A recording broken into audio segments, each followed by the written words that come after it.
ከአርትስ ቴሌቪዥን አርዕስተ ዜናዎችን እንሆ። ወደ አውሮፓና አሜሪካ ዜጎችን ለስራ ለማሰማራት ለየትኛውም አካል ውክልና አልሰጠውም ሲል የስራና ክህሎት ሚኒስቴር አስታወቀ። ተማሪዎች ወደ ትምህርት ቤት ስልክ ይዘው እንዳይገቡ ለማድረግ እንቅስቃሴ ተጀምሯል ሲሉ ፕሮፌሰር ብርሃኑ ነጋ ተናገሩ። ቻይና የክብደት መጠናቸው ከ50 ኪሎ ግራም በታች የሆኑ ዜጎቿ በነፋስ እንዳይወሰዱ በማሰብ ከቤት እንዳይወጡ አስጠነቀቀች።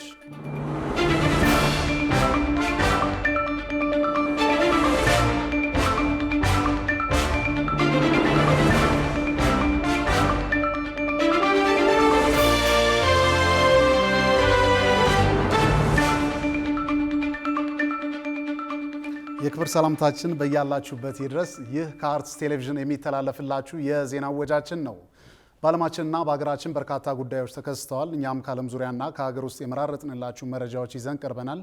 ከዜናዎቹ ጋር አምላክ ኃይለማየሁ አብሬያችሁ ቆይታ አድርጋለሁ። አብሮነታችሁ አይለየን። ወደ አውሮፓና አሜሪካ ዜጎችን ለስራ ለማሰማራት ለየትኛውም አካል ውክልና አልሰጠውም ሲል የስራና ክህሎት ሚኒስቴር አስታወቀ። ሚኒስቴሩ በማህበራዊ ትስስር ገጹ ባጋራው መልእክት ምንም አይነት ውክልና ሳይኖራቸው ካናዳን ጨምሮ በተለያዩ የአውሮፓ ሀገራት ለስራ ዜጎችን እንልካለን በሚል የማጭበርበር ተግባር እየፈጸሙ የሚገኙ አካላትን በሕግ ተጠያቂ ለማድረግ በትኩረት እየሰራ እንደሚገኝ አስታውቋል። ሩሃ ግርማ ተጨማሪ አላት።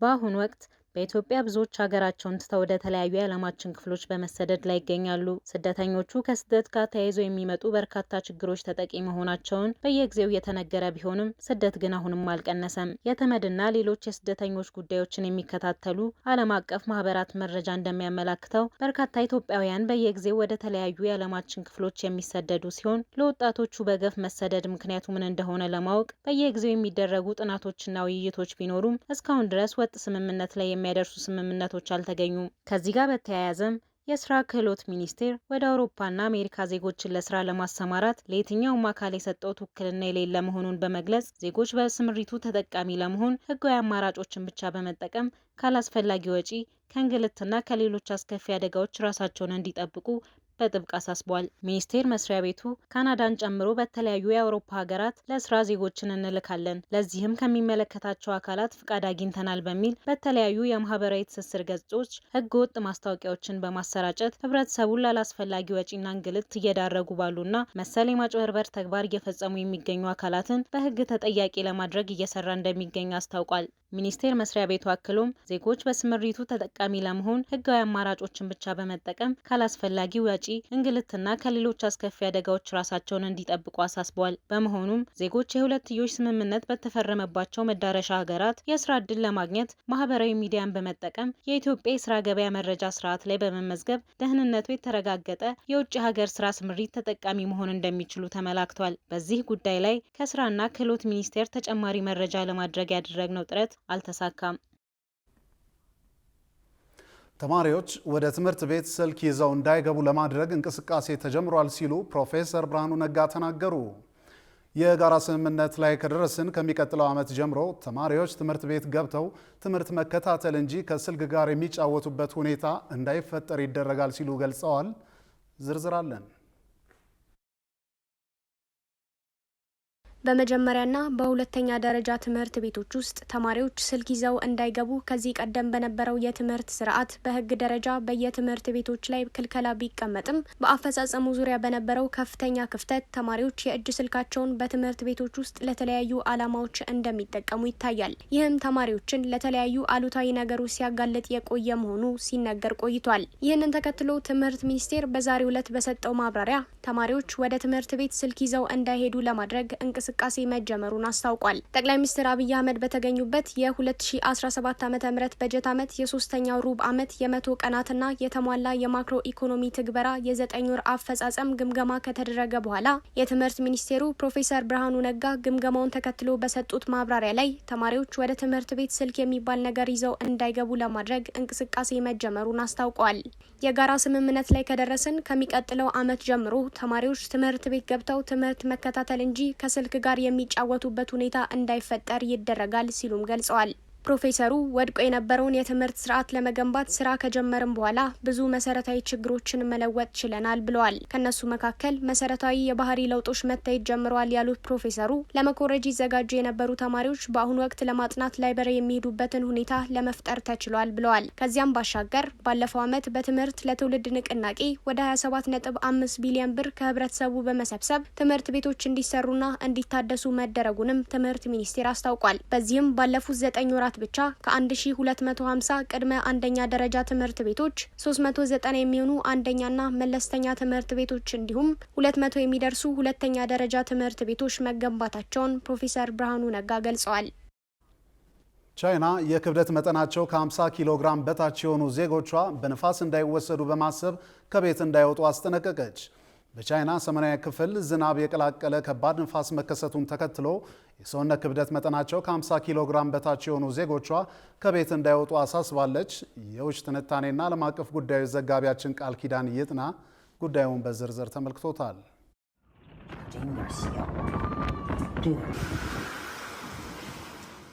በከባድ የአየር ጸባይ ምክንያት በቻይና ከቤት ውጪ የሚደረጉ ዝግጅቶች በሙሉ ተሰርዘዋል። ትምህርት ቤቶችም እስከ መዘጋት ደርሰዋል። ሰራተኞች በጊዜ ወደ ቤታቸው እንዲገቡ በሀገሪቱ ባለስልጣናት ተነግሯቸዋል። በቻይና ደቡባዊ አዋሳኝ ሞኖጎሊያ መነሻውን ያደረገው ነፋስ በሰዓት 150 ኪሎ ሜትር በመሸፈን ቤጂንግ፣ ቲያንጂንና ሂቤይን ጨምሮ የቻይናን ሰሜናዊ ክፍሎች እያተረማመሰ ይገኛል። የነፋስ ጥንካሬ ከ1 እስከ 17 ባለ ደረጃ የሚለካ ሲሆን አሁን ላይ የተከሰተው ከባድ ነፋስ ባለፉት 10 ዓመታት ከተመዘገቡት የመጀመሪያው መሆኑ ተገልጿል።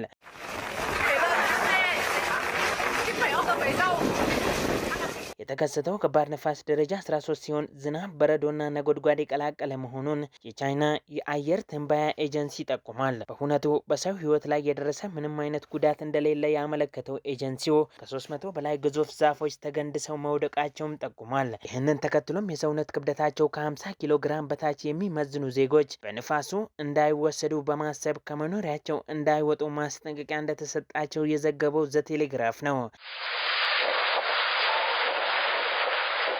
ከ22 ሚሊዮን በላይ ሰዎች አስገዳጅ ያልሆኑ ጉዞዎችን እንዳያደርጉ እንደተነገራቸው፣ በተለይም ደግሞ ቀጫጭን ሰዎች ንፋስ ይዟቸው እንዳይሄድ በሚል ለኮስማና ሰዎች የተላለፈው የከቤት አትውጡ ማስጠንቀቂያም ዌቦ በተሰኘው የቻይናውያን ማህበራዊ የትስስር ገጽ ተጠቃሚዎች ዘንድ ሃሽታጎችን ጭምር በመጠቀም መነጋገሪያ ርዕሰ ጉዳይ መሆኑ ተዘግቧል። ከቻይና ደቡባዊ አዋሳኝ ሞኖጎሊያ መነሻውን ያደረገ ነፋስ በየዓመቱ የተለመደ ክስተት ቢሆንም የዘንድሮ ግን በ10 ዓመታት ውስጥ ታይቶ የማይታወቅ አደገኛው ነው ሲል የሀገሪቱ የአየር ትንበያ ኤጀንሲ አስታውቋል።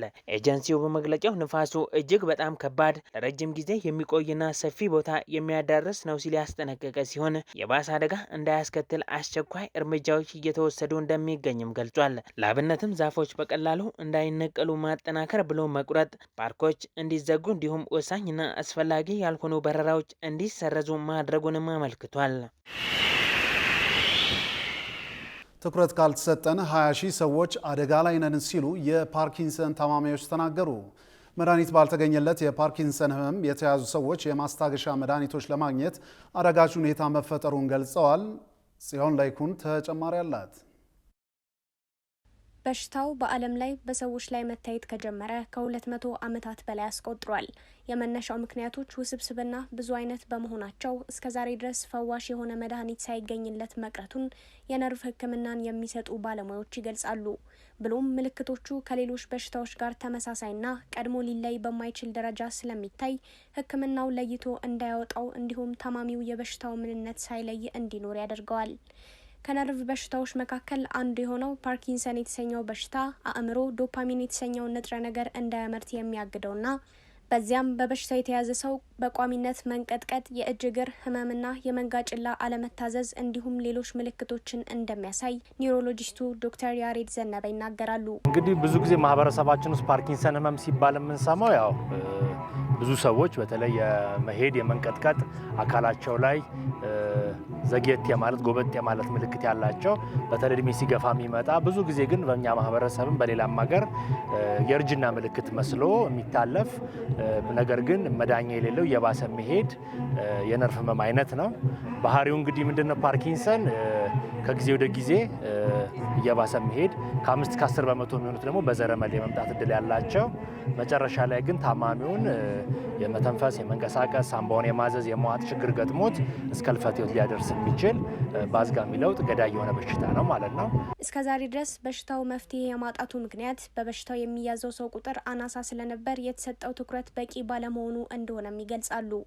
ይሁንና በአሁኑ ወቅት በዓለም ደረጃ ከ10 ሚሊዮን በላይ በሀገራችን ደግሞ ከ20 ሺህ በላይ ሰዎች በበሽታው ተይዘዋል ያሉት ኒውሮሎጂስቱ ከዘመናችን የአኗኗር ሁኔታ አንጻር ለበሽታው መንስኤ የሚሆኑ ምክንያቶች እየጨመሩ መምጣታቸውን ይገልጻሉ። 11 ሚሊዮን ህዝብ ነው በዓለም ላይ ይባላልና ቁጥሩ አነስ ያለ ህመም ብዙ ጊዜ ትኩረት አይሰጥም። አሁን ግን አሳሳቢ ያደረገው ምንድነው? አሁን ባለው የማህበረሰብ የእድሜ ጣራ መጨመርና የበሽታውን የመደጋገም እድል ሲያስቡት በቀጣዩ 10 እና 20 ዓመታት በ3 በ4 እጥፍ የማደግ እድል አለው። ያ አሳሳቢ እንዲሆን በየቤታችን የመግባት እድሉ ስለሚጨምረው አሁን ነው ጥናቶች ትኩረት አድርገው የሚሰሩት። ከዛ በተጨማሪ ደግሞ የህመሙ የመከሰቻ መንገዶች ውስብስብ መሆን። ያ ስንል ምንድነው? አንድ ዘረመል ለይተን ይሄ ነው የምንልበት በሽታ አይደለም። የተወሰኑት ሞኖጄኒክ የሚባሉ ከአንድ ዘረመል ጋር የሚያያዙ አሉ። ከዛ ውጭ ግን አንድ ሰው ወይ ሁለት መንታ ወንድማማቾችን ብናይ አንዱ ይጋለጣል፣ አንዱ ላይ ጋለጥ ይችላልና ለምን ተጋለጡ ሲባል ሁለቱም ተመሳሳይ ዘረመል ኖሯቸው ግን አኗኗራቸው ይለያያል። ስለዚህ በተለይ አሁን የምኖርበት ማህበረሰብ ላይፍ ስታይላችን መቀየሩ፣ ከባቢያችን መለወጡ፣ የአየር ብክለቱ፣ የአየር ለውጡ ይሄ ሁሉ በተለያየ መንገድ ተደማምሮ ለዚህ ማጋላጭ ነው ተብሎ ስለሚታሰብ አንድ ምክንያት ስለሌለው እስቲል ወደ መፍትሄ ያልደረስነው ለዛ ነው። በኢትዮጵያ ብቸኛውና በወይዘሮ ክብራ ከበደ ተመስርቶ ላለፉት 14 ዓመታት ለፓርኪንሰን ታማሚዎች እንክብካቤ የሚያደርገው ፓርኪንሰን ፔሸንት ሰፖርት ኦርጋናይዜሽን ከሚሰራቸው ስራዎች ባሻገር የበሽታው ምንነት በሕክምናው ዘርፍ በቶሎ መታወቅ እንዲኖር ከኢትዮጵያ ኒውሮሎጂስቶች ማህበር ጋር በመተባበር ለባለሙያዎች ስልጠና እየሰጠ እንደሚገኝ አስታውቋል። ከተመሰረተ ኦልሞስት ወደ 14 ዓመት ሆኖታል። ባለፉት እንግዲህ 14 ዓመት ውስጥ ይሄ ድርጅት የተለያዩ ፕሮጀክቶችን እየቀረጸ ከአጋር ድርጅቱ ብሬድ ፎር ዘ ወርልድ የሚባል እነዚህን ፕሮጀክቶች ድጋፍ እያደረገ የግንዛቤ ማስጨበጫ፣ የአቅም ግንባታ እንዲሁም ለህሙማን እና ለአስታማሚዎች ድጋፍ እያደረገ ሲሰራ ቆይቷል ማለት ነው። አሁንም በአሁኑ ሰዓት ለ3 ዓመት የሚቆይ ፕሮጀክት ቀርጾ የግንዛቤ ማስጨበጫና የአቅም ግንባታ የሚል ፕሮጀክት ቀርጾ እየሰራ ነው። ስለዚህ በአቅም ግንባታ ስራ እንግዲህ የተለያዩ ሚዲያዎችን በመጠቀም የሚነበቡ ማቴሪያሎችን የሚገርመው የሚነበቡትን ማቴሪያሎች ራሷ ወይዘሮ ክብራ ከበደ ነች የምታዘጋጃቸው። እንዲሁም የተለያዩ የማህበረሰብ ክፍሎችን የሃይማኖት አባቶችን በታርጌት በማድረግ ግንዛቤ ለመፍጠር እንደዚህ አይነት አመታዊ ክብረ በዓሎችን በመፍጠር ግንዛቤ ለመፍጠር እንሞክራለን። የአቅም ግንባታ ስልጠና ያው ብዙ ጊዜ ፓርኪንሰን ለሚስ ዲያግኖሲስ ከተጋለጡት ከምንላቸው ህመሞች ወይም ቶሎ የማይገኝና ለስህተት የምርመራ ስህተት ከሚያጋጥማቸው ህመሞች መካከል አንዱ ስለሆነ ጤና ባለሙያ ማብቃት እንደ ድርጅት እቅድ አድርጎ ይዞ እየሰራ ያለ ድርጅት ነው። ስለዚህ ኒውሮሎጂ አሶሲዬሽን ማህበሩ ጋር በመሆን የተለያዩ የአቅም ግንባታ ስልጠናዎችን ለጤና ባለሙያዎች እንሰጣለን። ይሁንና ለታካሚዎች የሚሰጠው በአእምሮ ውስጥ ዶፓሚንን የሚተካው መድኃኒት በአሁኑ ወቅት ከፍተኛ እጥረት እንደተከሰተበት ድርጅቱ እንዲሁም በህመሙ የተያዙና በድርጅቱ ድጋፍ የሚደረግላቸው ታማሚዎች ይገልጻሉ። 2012 በዛን ጊዜ ርካሽ ነው። ከነማ እናገኛለን፣ ጤና መድን እንወስዳለን። ይህ ድርጅትም ይረዳናል። መታወቂያ ሰጥቶና በመታወቂያ እናወጣለን። ከከነማ ጥቁር አንበሳ ባይኖርም በመንግስት በሚገኘው እንትን ሁሉ እናገኝ ነበር። ይህ ሁሉ የለም። ድርጅቱም ከአቅሙ በላይ ነው። ተነግሮናል። ድጋፍ ያስፈልገዋል። ድርጅቱ ቀጥታ መድኃኒት መሰልመበታል። እንግዲህ ከ20 ሺህ በላይ በሽተኛ አለ ከተባለ 20 ሺህ ዝም ብሎ ይለቅ ተብሎ ተወስኖበታል። በቀን 2 ጊዜ በወስድ እንኳ 1200 ብር በ5 ቀን አውጥቼ እንዴት አድርጌ ነው መኖር የምችለው? ቤተሰብ አስተዳዳሪ ነን። የልጆች አባት ነኝ። ብዙ በእኔ ስር የሚረዱ አሉ በማይረባ ደሞዝ።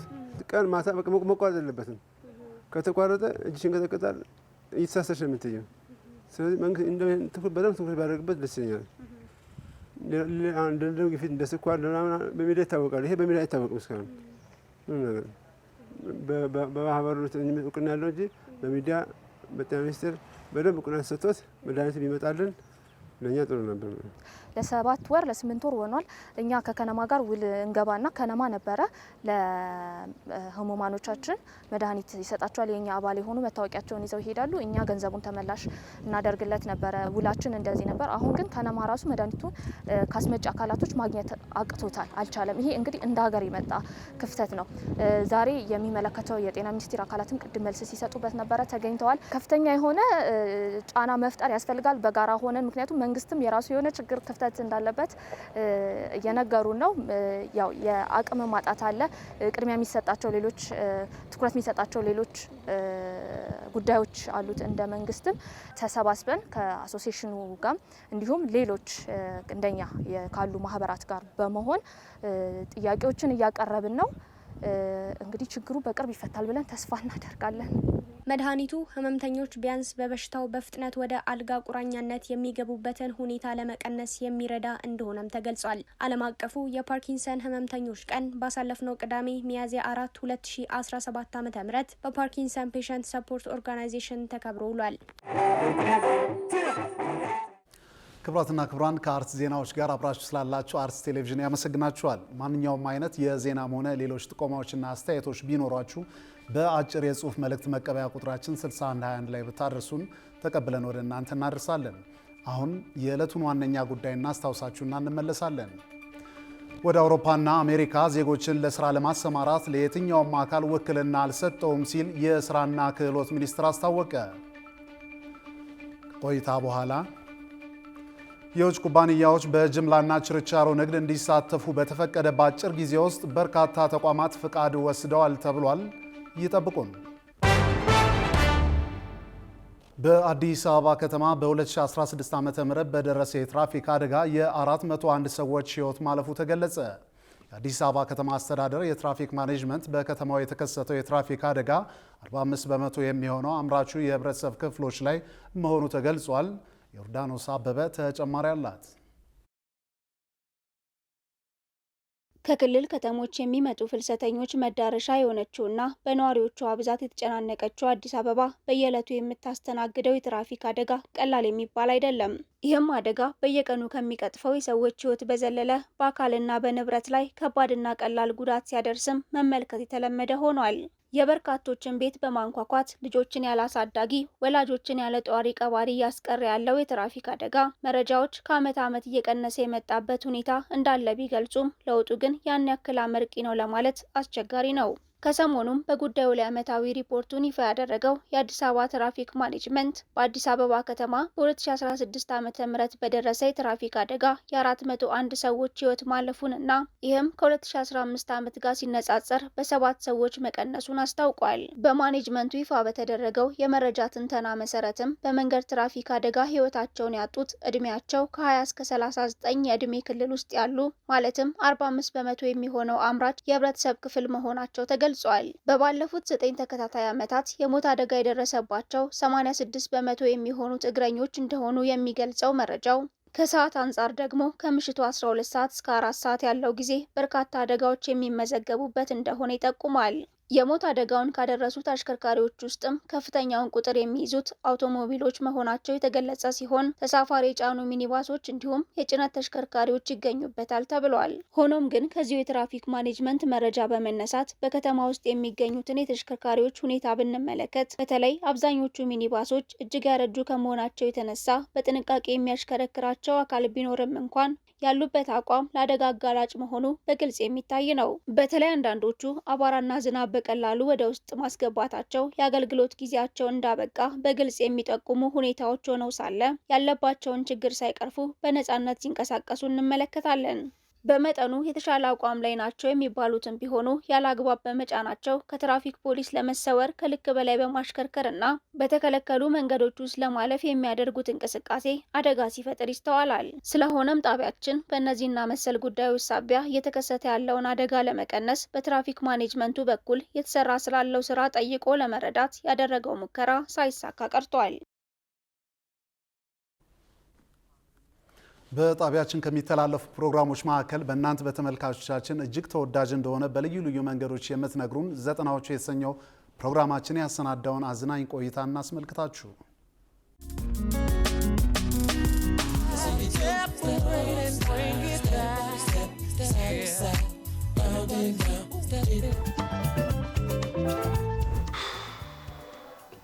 እናንተ ሰዎች ምን ሆናችኋል? ቢደገም የሚል ፍቅር ይዞኝ ተመላለሽ።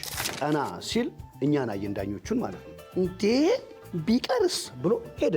ይሄ የማረሰው ካርታ ስንጫወት ይዞን ሰብሰብ አድርጎን ወደ ላይ ሽጉጥ የተኮሰው አይረሳኝም። የሶስት እናት ልጅ ነኝ። እገረድ ያዊዌ ያዊዌ ያዊዌ ያዊዌ ኦ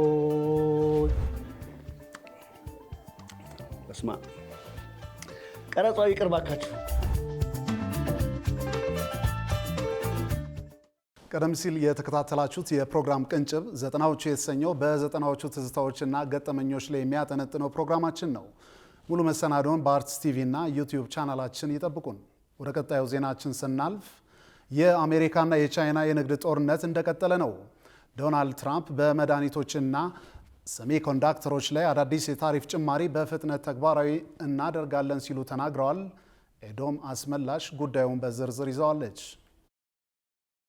ዶናልድ ትራምፕ በየዕለቱ ንግግራቸውና ውሳኔያቸው ዓለምን ማስደንገጡ እንደቀጠለ ነው። በየዕለቱ የሚያኮበክቡት የውሳኔ ናዳዎች የሚወረወሩባት ቻይና ግን አሁንም ቢሆን አልበገር ባይነቷ ዓለምን ከጎኗ ሲያሰልፍ ቆይቷል። የራሷ ልጆች የፈጠራ ስራ ውጤት የሆነው ቲክቶክም ከምንጊዜውም በላይ የመረጃዎቿና የዜናዎቿ መስኮት በመሆን ከዓለም ጋር ያወዳጃት ይመስላል። ባሳለፍነው አርብ አሜሪካ በቻይና ምርቶች ላይ ከጣለችው የ145% የቀረጥ ጭማሪ ላይ ትልቅ የሆነውን ኤክስፖርት ድርሻ የሚይዘው ስማርት ስልኮች ላይና ሌሎች የቴክኖሎጂ ውጤቶች ላይ ታሪፍ በማስቀረት ቻይና ላይ የጀመረችውን ዘመቻ ያቆመች ይመስል ነበር። ነገር ግን በትላንትና ዕለት ማምሻውን ዶናልድ ትራምፕ ይህ ከፊል እርቅ ለአጭር ጊዜ ብቻ የሚቆይ ሊሆን እንደሚችል አሳስበው በትዊተር ገጻቸው ላይ ማንም ሰው ፍትሃዊ ባልሆነ የንግድ ሚዛን ላይ ቢቀመጥ በነፃ አያመልጥም ሲሉ ጽፈዋል። ይህም የሆነው የቻይና ባለስልጣናት ትራምፕ የእርስ በርስ ተገላቢጦች ታሪፍ የሚባሉትን ሙሉ በሙሉ እንዲሰርዙና ወደ ትክክለኛው መንገድ የጋራ መከባበር መንገድ እንዲመለሱ ካሳሰቡ በኋላ ነው። ቻይና በምታስተላልፋቸው ውሳኔዎች ላይ ቁርጠኝነት ይስተዋላል።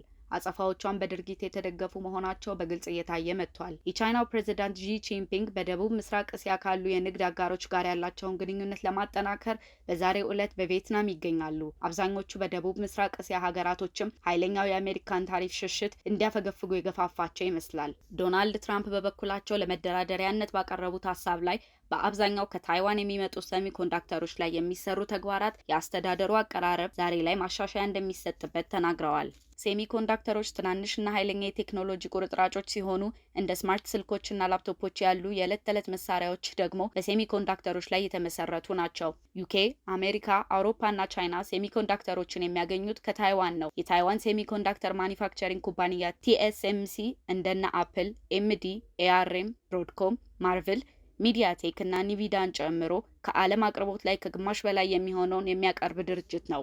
በሌላ በኩል ቀደም ሲል በእስያ ገበያዎች ላይ በተደረገው የገበያ ምልከታ ላይ በቦርድ ውስጥ የታዩት ለውጦች የአውሮፓን የስቶክ ማርኬት ሳያስደስት አልቀረም። የአውሮፓ ከፍተኛ ባለ አክሲዮኖች ሁሉም በሚባል ደረጃ ጭማሪን አሳይተዋል። ይኸውም በለንደን ኤፍቲኤስኢ 100 በ1.4%፣ የጀርመን ዳክስ በ2%፣ የፓሪስ ሲኤሲ 40 በ2.22% ከፍ ብሏል። ዶናልድ ትራምፕ በሴሚ ኮንዳክተሮች ላይ ከሚጣሩት ታሪፍ አንጻር ውሳኔያቸውን ለመናገር ገና ቢሆንም ውሳኔያቸው ግን ዓለም አቀፍ የአክሲዮን ገበያዎች ከፍተኛ ሁኔታ የማነቃነቅ ኃይል አለው ተብሏል። የውጭ ኩባንያዎች በጅምላና ችርቻሮ ንግድ እንዲሳተፉ በተፈቀደ በአጭር ጊዜ ውስጥ በርካታ ተቋማት ፈቃድ ወስደዋል ተባለ። በዚህም 40 የውጭ ኩባንያዎች ፈቃድ መውሰዳቸውን የኢትዮጵያ ኢንቨስትመንት ኮሚሽን አስታውቋል። ብዙነህ እንዳለ ዝርዝር አለው። የውጭ ኩባንያዎች በጅምላና ችርቻሮ ንግድ እንዲሳተፉ በሚኒስትሮች ምክር ቤት ከተፈቀደ በኋላ 40 የውጭ ኩባንያዎች ፍቃድ መውሰዳቸውን የኢትዮጵያ ኢንቨስትመንት ኮሚሽን አስታውቋል። የኢትዮጵያ ኢንቨስትመንት ቦርድ ያጸደቀውን መመሪያ ቁጥር 1001/2016 ከጸደቀ በኋላ ለረጅም ጊዜ ዝግ የነበረው የጅምላና ችርቻሮ የገቢና ወጪ ንግድ ዘርፉ ተከፍቷል ተብሏል።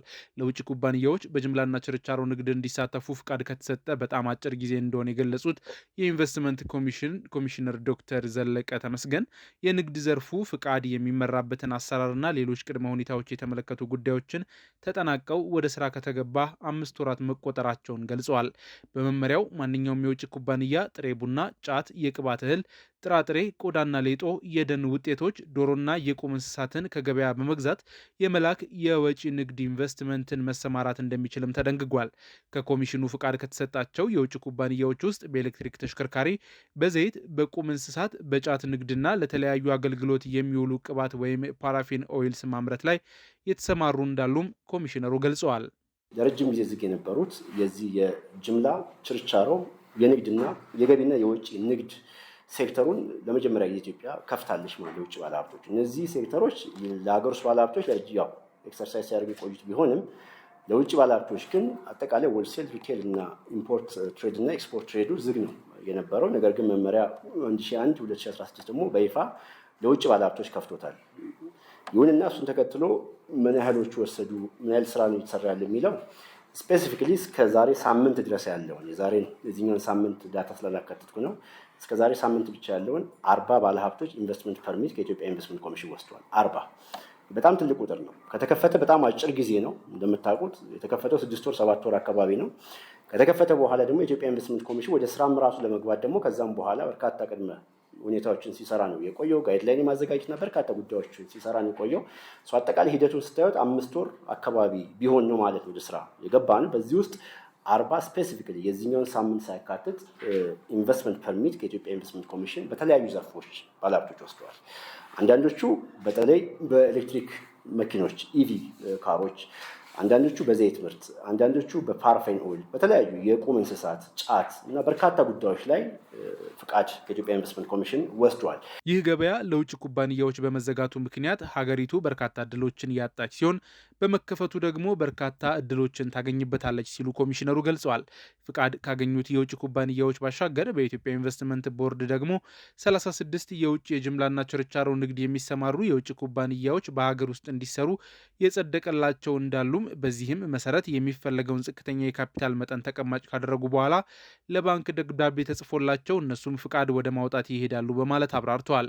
የኢትዮጵያ ኢንቨስትመንት ቦርድ ባጸደቀው መመሪያ መሰረት የጅምላና የችርቻሮ ንግድ ላይ የተሰማራ ተቋም በዝቅተኛ መስፈርት ከሆነ በምርቶቹ ያለፉት 3 ዓመታት አማካይ አፈጻጸም ቢያንስ $500,000 መሆን ያለበት ሲሆን ፍቃድ በተሰጠው በአንድ ዓመት ጊዜ ውስጥ በየዘርፎቹ ቢያንስ $500,000 ወጪ ንግድ ለማከናወን የውል ግዴታ መግባት እንዳለበት ተደንግጓል። በሌላ በኩል በሀገሪቱ የተለያዩ አካባቢዎች የጸጥታ ችግር መኖሩ በውጭ ቀጥተኛ ኢንቨስትመንት ፍሰት ላይ መቀዛቀዝ አያመጣም ተብሎ ለቀረበላቸው ጥያቄ ኮሚሽነሩ ተከታዩን ምላሽ ሰጥተዋል። የጸጥታ ችግር ጋር ተያይዞ ያለው ነገር አይ ቲንክ በሁለት አግባብ እንረዳው። ጸጥታ አጠቃላይ ሰላም አይደለም ለኢንቨስትመንት ለየትኛውም ነገር በጣም ኢምፖርታንት ነው። ፕሪኮንዲሽን ለየትኛውም ነገር ለቤታችን ሰላም ያስፈልጋል፣ ለግለሰብ ጀምሮ ሰላም ያስፈልጋል፣ ለሀገርም ሰላም ያስፈልጋል። አንድ ምንም ይካድ አይደለም። ሰው ኢንቨስትመንት እና ሰላም ኦፍ ኮርስ የተገናኙ የተያያዙ ጉዳዮች መሆናቸውን አይ ቲንክ ሲሪየስሊ ማንም ሰው የሚያምንበት ጉዳይ።